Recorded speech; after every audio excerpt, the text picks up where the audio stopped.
One important aspect of Ramadan is, it's Eid al-Fitr, and we should give fitrah, we should work it out for our families and people that we're responsible for, and give it well in advance.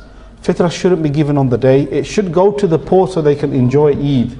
So you should give it at least 2 weeks if you give them far away. And I'm just going to touch a little bit on fitrah without going too far on my time. There's this notion that there's penny fitrah, give £1 or 65 pence or 85 pence. I'm not going to go into some fiqh debate with people who've come out with this research, but I think it's cheating the poor and it's a load of rubbish. If you research fitrah and how fitrah was given, fitrah, there are 4 things that determine the value of fitrah, and we all know about wheat. You can't buy wheat now because people have equated that to flour. And then the sa' was a volumetric measure. It's like a big mug type thing. So they said that because wheat at the time was an expensive commodity in Arabia, because they couldn't grow wheat, it was imported in. Wheat was the most expensive, so the fuqaha at the time said that you can give half of a sa'a, which equates to about 1.85 kilograms. So people are now going around still equating and doing the qiyas and saying that you can give just under 2 kilos of flour, therefore it's only £1.85. I mean, it's £1 or less, whatever. But the Prophet ﷺ also said about dates, he also said about barley, he also said about raisins, and in the Arab countries people still give dates. Now dates has consistently been going and existed, and people still giving dates from the time of the Prophet ﷺ.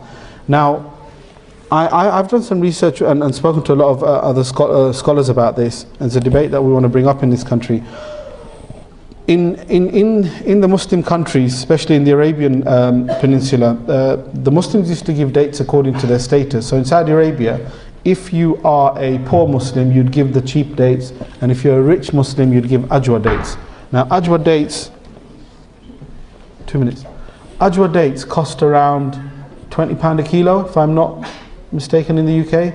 So imagine if you gave 3.5 kilos of ajwa dates, what would your fitrah be per person? 70 pounds, and it won't be 85p or £1.85 or £3. So we should look at where we are financially, okay? And if your income is above average, which in London, if you earn over £27,000, you are above average. If you live in a house that you own, whether it's mortgaged or otherwise, and it's valued at more than £250,000, you live in an above average property in the UK.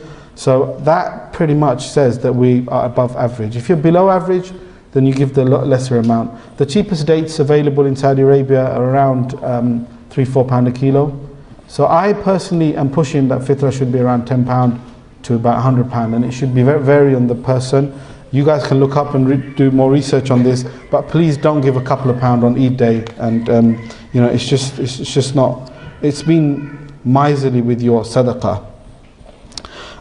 Finally, Eid day, I said earlier, take the day off, make it a family day, go around, enjoy the ni'mah of Allah subhanahu wa ta'ala without wasting. So there's no need to hire cars and stuff and stupidity like that, but you should go around and visit your relatives, especially if you have elderly relatives, and you should enjoy yourself and not forget the other fard acts on Eid day. Some people forget that they need to pray on Eid day as well, other than Eid prayer. Go to the Eid prayer early. Don't rush in there 1 minute before the khutbah. And the khutbah is after the Eid prayer, and it's part of the Eid prayer. I know some people say it's not wajib, it's sunnah to listen, but it's crazy. You've gone for Eid prayer and assalamu alaikum wa rahmatullah, and people are like walking out as if they're running out after 8 rakats. So go there, spend time in the masjid, spend time with your family, take the whole day off. And finally, post Ramadan, follow up your pledges that you've made in Ramadan. If you didn't have the money, make the pledges, so at least you get the reward, inshaAllah. Don't forget the 6 fasts of Shawwal. You get the reward for fasting for the whole year. And try practice into regular fasting 2 days a week. Apparently somebody's done research and said it's the best way of dieting and healthy living, fasting on a Monday and a Thursday. I actually saw the interview of the guy, and they said, do you have any days in mind? And he said Monday and Thursday. And then they tried to ask him where he got those days from. And I think he tried to allude about reading somewhere about Prophet Muhammad, and they just quickly changed the subject. Okay, continue with the tilawah. If you have targets in Ramadan, have monthly targets, annual targets. That's the most important thing. And just continue being a good, decent, generous human being and good Muslim. And may Allah give us the ability, give us all the ability to practice some of these simple tips. If you guys get more and have more tips, I'm sure you can email them to somebody, or we can set up a forum or something. Everybody can share with each other. But inshallah, look forward to another great and blessed Ramadan, and Ramadan Mubarak, Ramadan Kareem, whatever to you all. Jazakallah.